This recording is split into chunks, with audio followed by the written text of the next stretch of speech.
Evangelho de Mateus, no capítulo 7, do versículo 7 a 11, nós encontramos as seguintes palavras de Jesus, parte do seu Sermão do Monte. Pedi e dar-se-vos-á, buscai e achareis, batei e abri-se-vos-á, pois todo o que pede recebe, o que busca encontra, e a quem bate, abrir-se-lhe-á. Ou qual dentre vós é o homem, que se porventura o filho lhe pedir pão, lhe dará pedra? Ou se lhe pedir um peixe, lhe dará uma cobra? Ora, se vós que sois maus sabeis dar boas dádivas aos vossos filhos, quanto mais o vosso Pai que está nos céus dará coisas boas aos que lhe o pedirem? O que o Senhor Jesus está nos ensinando, além do que ele já havia dito a respeito da oração do Pai Nosso, além de princípios que ele já estabeleceu em vários momentos acerca da oração, ele nos acrescenta algo importante, que eu quero classificar aqui como o contraste entre Deus e nossos pais. Muitas vezes a gente pode pensar que Jesus está falando de uma comparação, mas na verdade não é uma mera comparação, é na verdade um contraste. Ele compara para distinguir. Então vamos observar, Jesus diz, se vocês que são maus, e o homem é mau por natureza, o homem é pecador por natureza, ele é limitado, ele é incompleto, ele não é perfeito, ele diz, se vocês são maus, sabem dar boas dádivas aos vossos filhos, a pergunta é, quanto mais o Pai Celeste? Ele não está apenas dizendo, olha, do mesmo jeito que um pai sabe cuidar do filho. Ele diz, vocês cuidam dos filhos. Quando o filho pede pão, você dá pão e não pedra. Quando o filho pede peixe, você dá peixe e não serpente ou escorpião. O Senhor está dizendo, você faz bem o seu papel e faz isso como um pai que é mau, que é imperfeito, que é incompleto, que tem uma natureza comprometida pelo pecado. Ele diz agora, imagina Deus. Deus não apenas vai dar o que o filho pede, como você faz. Deus está num patamar muito superior ao seu. O Deus da perfeição, o Deus de amor pleno e completo. Ele age num nível completamente distinto do nosso. Embora Jesus quer que a gente pense na figura paterna, e eu como pai entendo isso muito bem hoje, melhor do que quando estava só na posição de filho, o que é a preocupação de oferecer o melhor aos filhos, de não apenas querer educá-los, mas poder provê-los com o que de melhor nós podemos. Hoje eu entendo perfeitamente o que Jesus está falando a respeito da preocupação de um pai.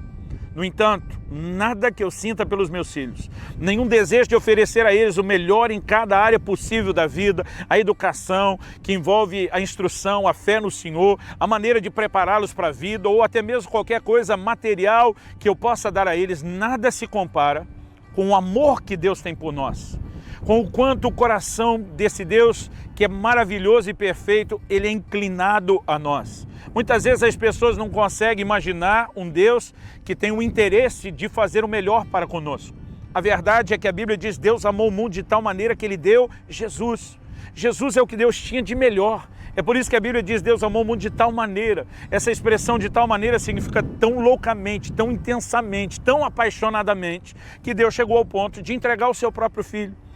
É nessa perspectiva que o apóstolo Paulo emenda lá em Romanos, capítulo 8, versículo 32. Se Deus não poupou nem mesmo a seu próprio Filho, antes o entregou por amor de nós, como não nos dará juntamente com ele todas as coisas? É como se o apóstolo Paulo estivesse falando, se Deus deu Jesus, que é o que ele tinha de melhor, ele faz qualquer loucura por você, crente. Nós precisamos entender o amor que Deus nos tem, a importância que temos aos olhos dele, a ponto de Jesus dizer, vocês valem mais que as aves de quem Deus está cuidando. Nós temos valor, temos importância aos olhos de Deus, e temos um Deus que é apresentado não meramente como uma figura paterna, mas como alguém infinitamente superior, perfeito e que deseja o nosso melhor, mas que estabeleceu um padrão. Para que ele possa agir nas nossas vidas, nós precisamos pedir. Só para concluir essa ideia de contraste, em Lucas no capítulo 18, que é um outro ensino de Jesus sobre oração, ele fala sobre persistência na oração. A palavra do Senhor nos ensina lá o seguinte, que um juiz, para quem uma mulher viúva insistiu para que fosse atendido, mas ele é chamado de um juiz iníquo, acabou resolvendo atender essa mulher. Esse juiz não figura Deus, como eu já ouvi alguns pregadores falar. A Bíblia chama esse juiz de iníquo. Como que ele pode ser uma figura de Deus? O que a Bíblia está estabelecendo lá não é uma comparação, é um contraste. Se um homem ímpio, pecador, sem valores, cede à insistência, quanto mais o Deus que é justo, que nos ama, que se importa conosco e deseja intervir nas nossas vidas. Então, estabelecido esse ponto do contraste entre Deus e os pais, vamos entender a segunda parte, a importância, e agora essa é a nossa parte na história. A nossa parte é pedir, a nossa parte é buscar, a nossa parte é bater. No ensino de Jesus, ele claramente faz a declaração: pedi e vos será dado, buscai e achareis, batei e vos será aberto. Então a responsabilidade de pedir, buscar e bater é aquilo que é a nossa parte. Ele não está dizendo que nós vamos receber sem precisar pedir. Ele não está dizendo que a porta vai se abrir sem que a gente tenha batido. Ele não está dizendo que nós vamos encontrar sem ter buscado. Se por um lado a palavra de Deus fala da disposição de Deus agir, por outro ela apresenta a responsabilidade. Eu não chamaria nem só da necessidade, mas a responsabilidade de irmos a Deus por intermédio da oração. Percebemos no ensino de Cristo, em declarações que ele fez antes dessa, no capítulo 6 de Mateus, falando sobre a importância de orar em secreto, falar com o Pai em secreto. Ele fala duas coisas: não é pelo muito falar ou por vãs repetições que seremos ouvidos. E a outra que ele diz no versículo 8 de Mateus 6, é que o Pai sabe o que a gente necessita antes que a gente peça. Então, a oração, ela não nos leva a ter acesso a Deus só pela insistência, pelo tempo que falamos, pelo quanto pedimos, como se fosse por merecimento. A oração nos faz entrar nos depósitos da graça de Deus, não tem nada a ver com merecimento, não tem nada, absolutamente nada com mérito.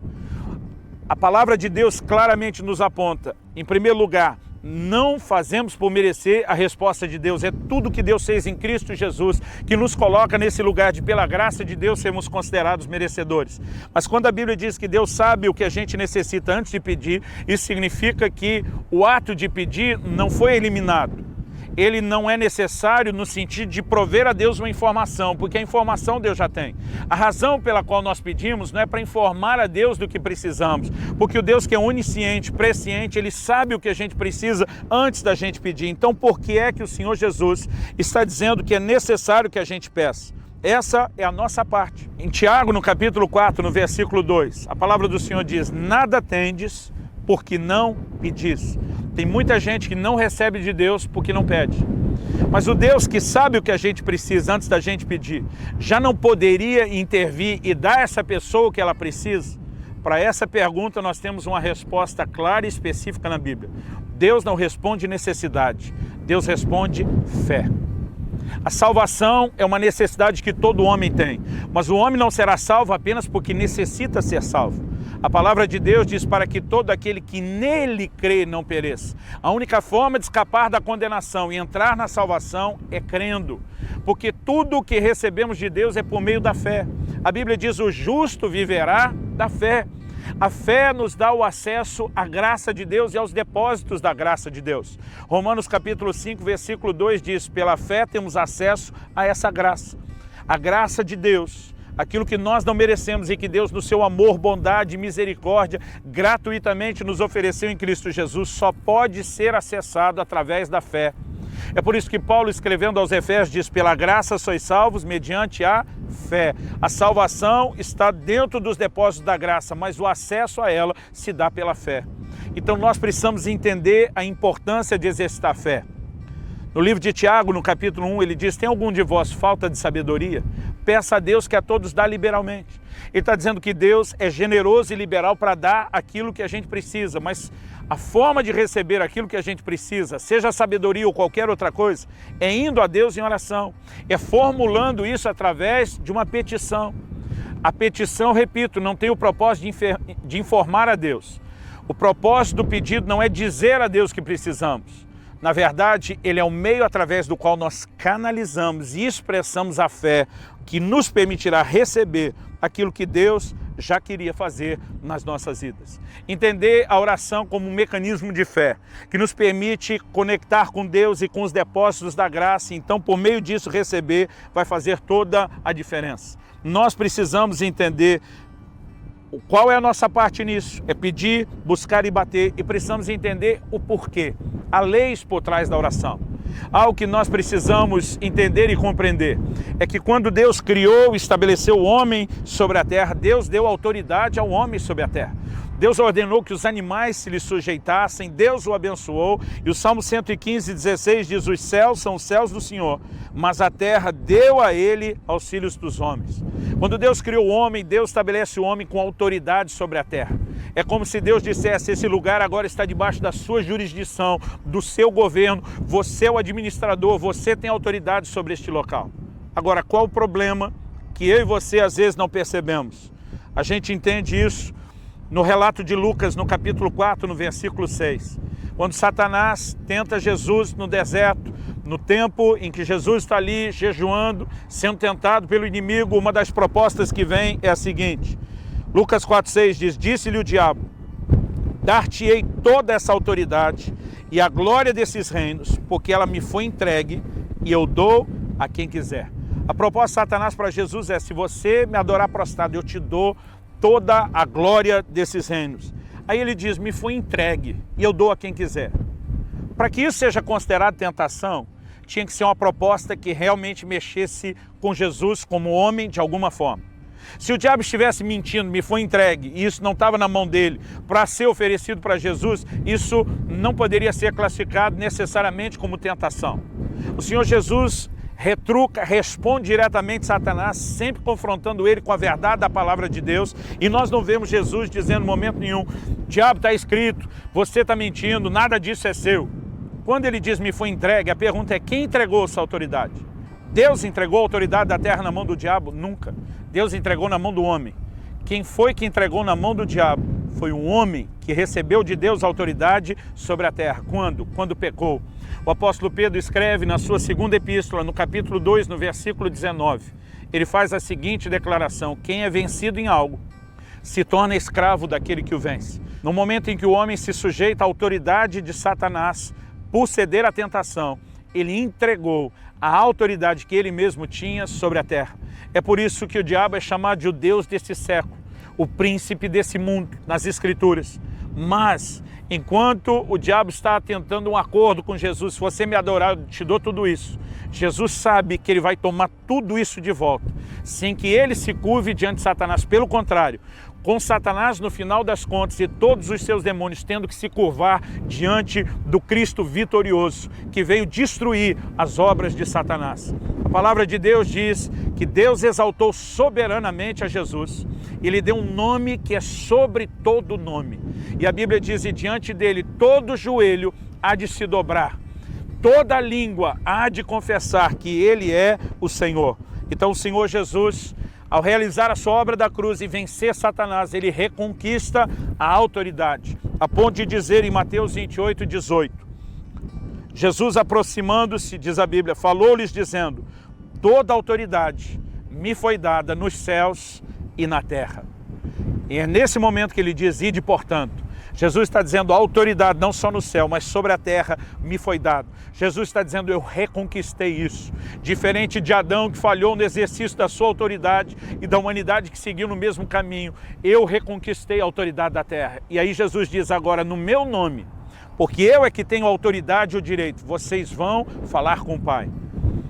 Eu creio que a ilustração não é perfeita, mas nos ajuda a entender bem. É como se Jesus estivesse dizendo: o Pai não vai invadir a jurisdição de autoridade na terra que foi dada ao homem. O homem perdeu, eu recuperei. Então vocês agora usem o meu nome e vão ao Pai como meus representantes, como aqueles que têm autoridade restaurada, e abram caminho através da petição para que Deus se mova sobre a terra. Isso, além de satisfazer os elementos de justiça por trás do princípio, mostra que a oração é o caminho, é o meio através do qual nós expressamos fé para receber de Deus. Você quer ver a ação de Deus, tem que não apenas pedir, tem que pedir crendo. Se por um lado o Tiago diz: nada tendes porque não pedis, por outro ele diz: pedis e não recebeis porque pedis mal. O que classifica um pedido como pedir mal? Uma das classificações de pedir mal, o mesmo Tiago diz no capítulo 1, peça porém com fé, não duvidando. E diz: porque o que duvida é semelhante à onda do mar que é levada e agitada pelo vento. Ele diz: não pense tal homem que receberá do Senhor coisa alguma. Ele começa falando de pedir sabedoria, mas no final ele diz, se houver incredulidade, não se recebe nada. Porque a conexão com Deus que nos ama e tem o melhor, é através da fé, e a petição tem que ser feita com fé.